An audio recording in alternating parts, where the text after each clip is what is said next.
Pois hoje, 23 de junho, como está andando esse ano, né? Rápido, rápido.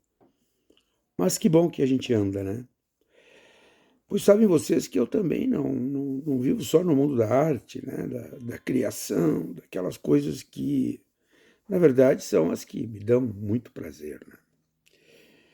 Eu estava estudando agora e já venho acompanhando, não é de hoje, há bastante tempo, o tema da reforma tributária, que pouca gente dá valor, pouca gente se dedica com a atenção que o tema merece. Deixa eu dizer para vocês que, na minha opinião, a reforma tributária, se conseguirmos adquirir a maturidade suficiente e as composições necessárias para sua aprovação, na minha opinião, depois da Constituição de 88, vai ser o marco legal, o marco jurídico, o acordo político mais relevante que terá acontecido.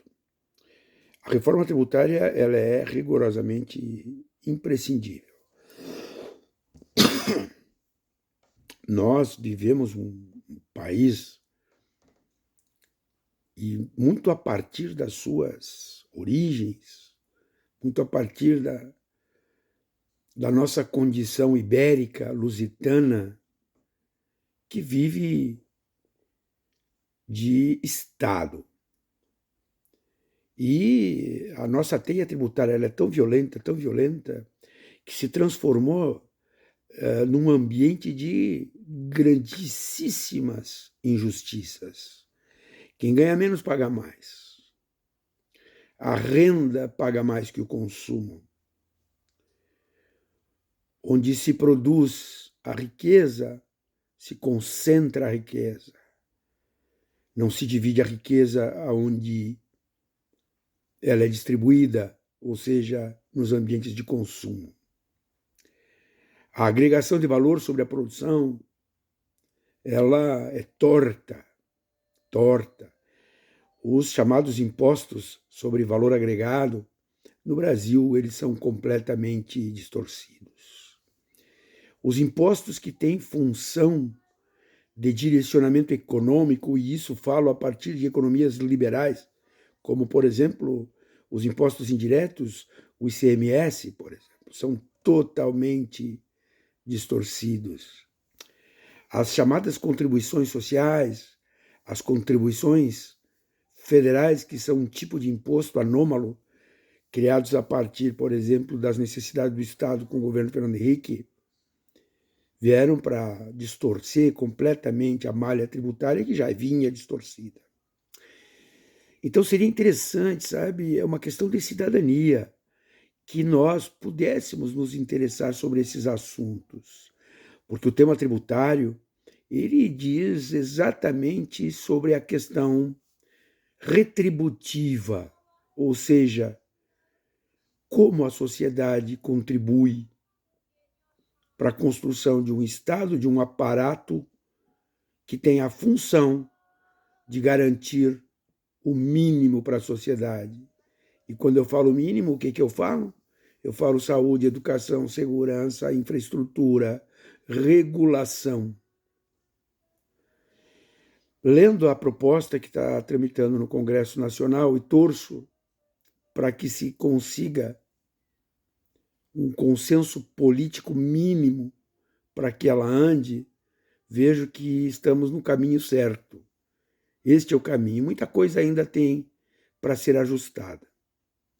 Mas se esta reforma tributária passar, e ela está sendo pensada de um modo maduro, porque não é a prova e sai tocando, não, existe todo um processo de transição, todo um processo de ajustamento, todo um processo de gestão da implantação do novo sistema, da nova organicidade, porque se é coisa que o nosso sistema tributário não tem a organicidade, é uma colcha de retalhos, em cada canto é uma coisa. O custo para isso é enorme. Vejam, por exemplo, nós artistas. Nós artistas, se somos premiados por num concurso, né? Se tirarmos o primeiro lugar no concurso, fomos premiados, vamos pagar lá quase 30% de imposto, ao passo, né, que o grande capital não é tributado, e etc. Né? O pobre paga o mesmo de ICMS que o ultra rico.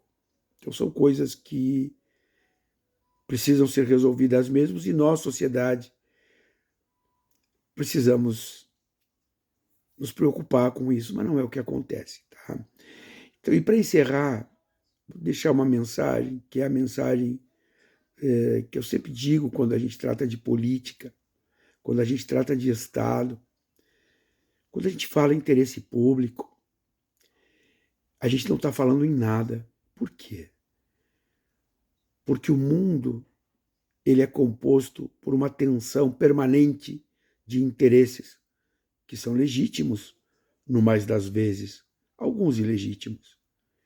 E as tensões para defender os interesses de determinados plexos sociais são legítimas.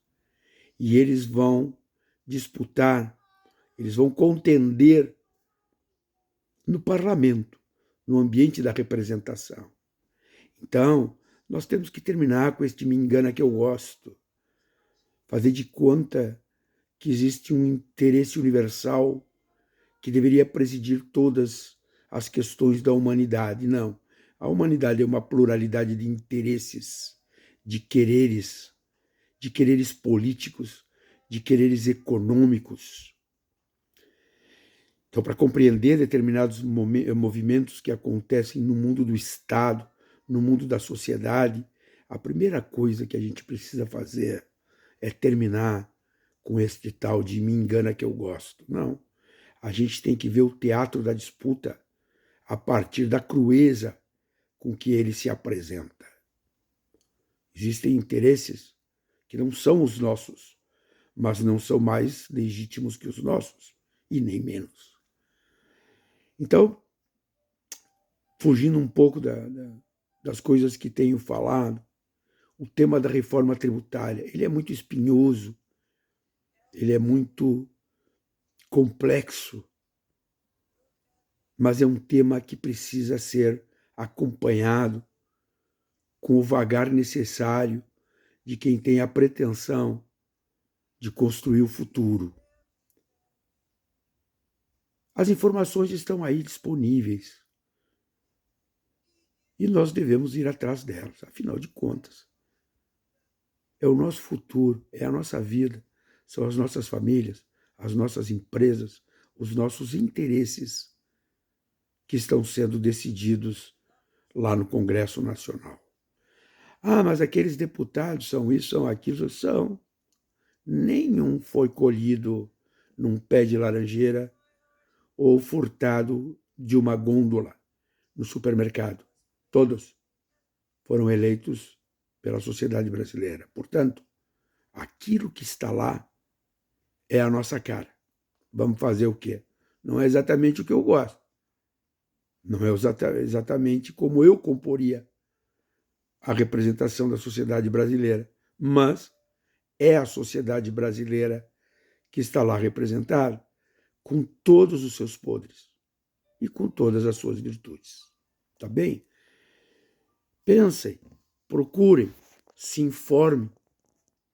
Vale a pena. É uma matéria bem espinhosa. Mas aquilo que define os nossos futuros, me digam. O que tem que não é espinhoso? Acompanhe, vale a pena.